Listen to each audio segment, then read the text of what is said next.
nama saya Levika dari kelas 12 AK1. Di sini saya akan mempresentasikan tugas lembaga yang saya telah kerjakan, yaitu tentang materi persediaan. Nah, sebelumnya saya akan menjelaskan apa itu pengertian dari persediaan itu.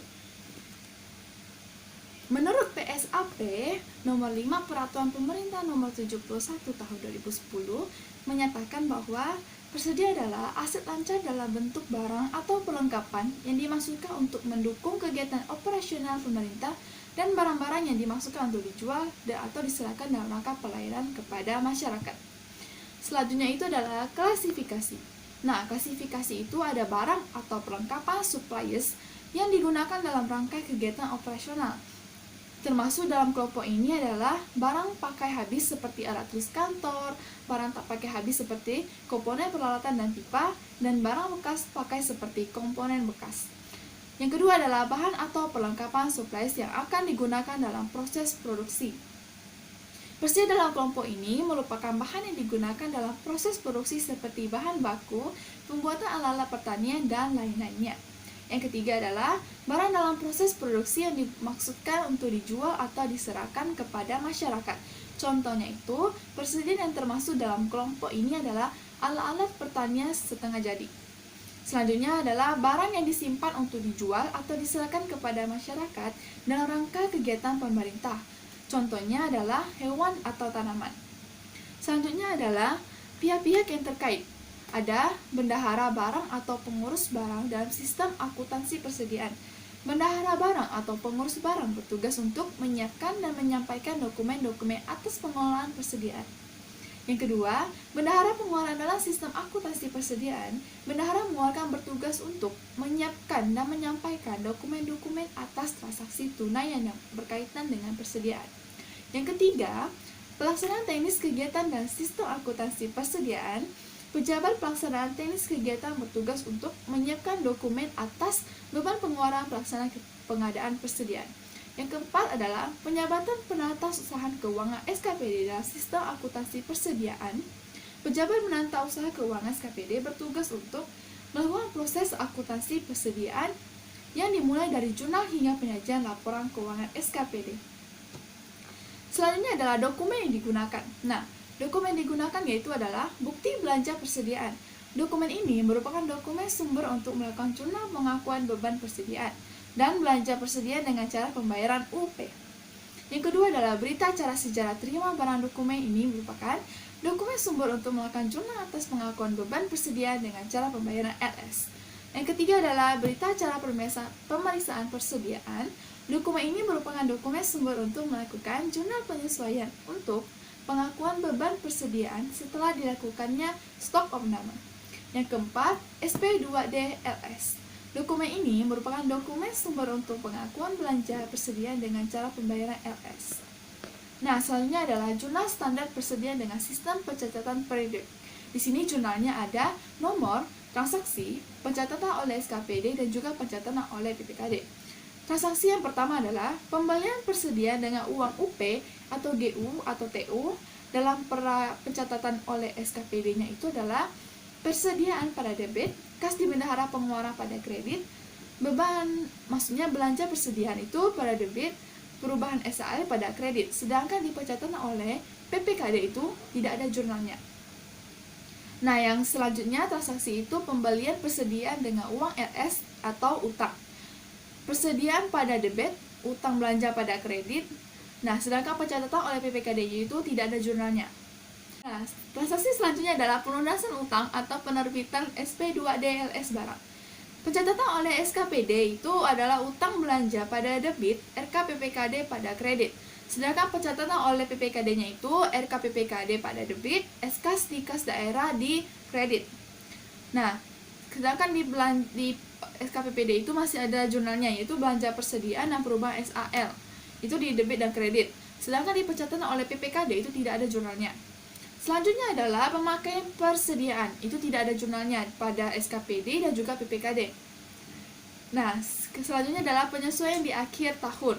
Di pencatatan oleh SKPD itu ada beban persediaan pada debit dan persediaan pada kredit. Sedangkan pencatatan oleh PPKD itu tidak ada jurnalnya.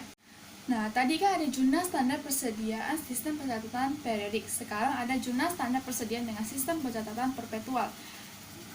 Transaksi pertama, pembelian persediaan dengan uang UP atau GU atau TU. Pencatatan oleh SKPD itu ada persediaan pada debit, kas di bendahara pengeluaran pada kredit, belanja persediaan di debit, perubahan SAL di kredit. Sedangkan di pencatatan oleh PPKD itu tidak ada jurnalnya. Selanjutnya adalah pembelian persediaan dengan uang RS atau utang, persediaan pada utang belanja debit kredit, sedangkan di PPKD itu tidak ada jurnalnya. Transaksi selanjutnya adalah pelunasan utang atau penerbitan SP2DLS barang. Pencatatan oleh SKPD adalah utang belanja pada debit, RKPPKD pada kredit, belanja persediaan pada debit, perubahan SAL pada kredit. Nah, kalau di PPKD-nya itu RKPPKD pada debit, kas di bendahara pada kredit, dasarnya tidak ada jurnalnya. Transaksi selanjutnya adalah pemakai persediaan pada beban persediaan, sedangkan di PPKD itu tidak ada jurnal. Nah, transaksi selanjutnya adalah penyesuaian di akhir tahun. Di SKPD dan juga PPKD itu tidak ada jurnalnya. Nah, setelah tadi saya sudah jelaskan apa itu persediaan dan juga lain-lainnya, di sini saya akan memberikan contoh soal. Nah, soalnya adalah berikut adalah transaksi terkait persediaan terjadi pada Dinas Kesehatan Kota Jaya selama tahun 2019. Buatlah jurnal untuk mencatat setiap transaksi yang terjadi. Soal nomor 1 yaitu tanggal 20 Januari 2019, Dinas Kesehatan melakukan pembelian alat tulis kantor dengan rincian sebagai berikut. 1 selim kertas HVS harga satuan 100.000, 50 pas spidol 30.000, 10 tinta printer 60.000, 10 pak amplop 30.000. Bukti transaksi ini adalah nota nomor 1 BB 2015. Dinas Pertanian Kota Jaya menggunakan metode periodik untuk pencatatan persediaan ATK yang dimilikinya.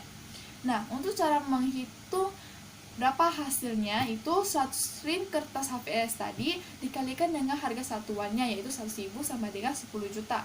Begitu juga dengan yang lain yaitu 50 pas spidol harga 30.000 sama dengan 1.500.000, 10 tinta printer dikalikan 60.000 sama dengan 600.000, 10 pak amplop dikalikan 30.000 sama dengan 300.000. Itu hasil kalian itu dijumlahkan hasilnya adalah 12.400.000. Nah, di jurnalnya itu persediaan alat tulis kantor 12.400.000 di debit, kas di bendahara pengeluaran di kredit 12.400.000, belanja alat tulis kantor di debit 12.400.000, perubahan SAL di kredit 12.400.000. Sedangkan nomor 2, tanggal 20 Maret 2019, Dinas Kesehatan Kota Jaya membeli obat-obatan sebagai berikut. 50 dus paracetamol 300.000, 100 botol obat batuk 100.000, 30 dus vitamin 120.000, 20 dus obat mas 350.000. Jadi itu sama dengan caranya itu sama dengan yang nomor 1. Jadi tinggal dikalikan dengan 50 dus paracetamol dengan harga satuannya 300.000 dan juga yang lainnya. Nah, hasilnya itu nanti dijumlahkan menjadi 31.600.000. Nah, kita masuk ke jurnalnya itu. Jurnalnya itu adalah persediaan bahan obat-obatan 31.600.000 di debit, kas di bendahara pengeluaran di kredit, belanja bahan obat-obatan di debit, perubahan SAL di kredit. Itu jumlahnya sama ya. Terus 3, tanggal 22 Mei 2015, Dinas Kesehatan Kota Jaya membeli lagi obat-obatan sebagai berikut. 15 dus paracetamol harga satuan 100.000 sama dengan 1.500.000. Nah, cara menghitung itu sama dengan nomor 1 dan 2. Jadi 50 botol obat batuk dikalikan dengan 200.000 sama dengan 10 juta. 20 dus vitamin dikalikan 80.000 sama dengan 1.600.000. 50 dus obat mah dikalikan 200.000 sama dengan 10 juta. Jadi jumlahnya adalah 23.100.000.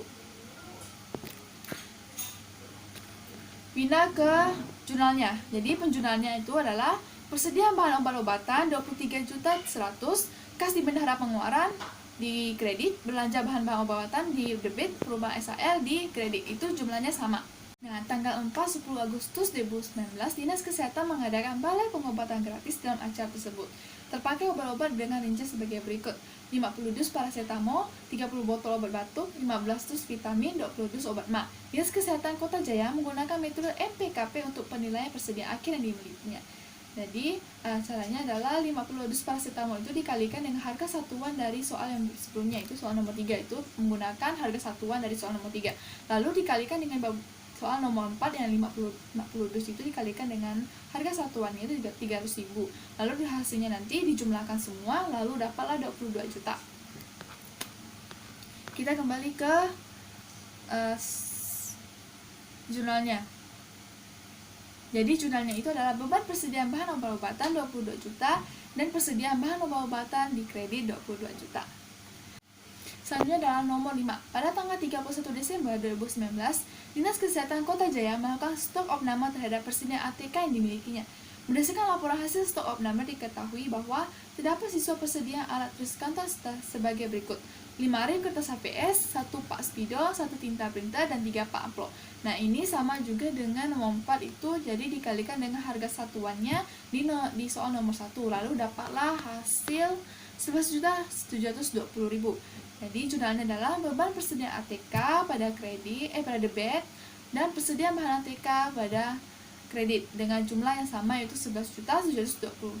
Sekian dari presentasi saya tentang materi persediaan, semoga bermanfaat dan terima kasih.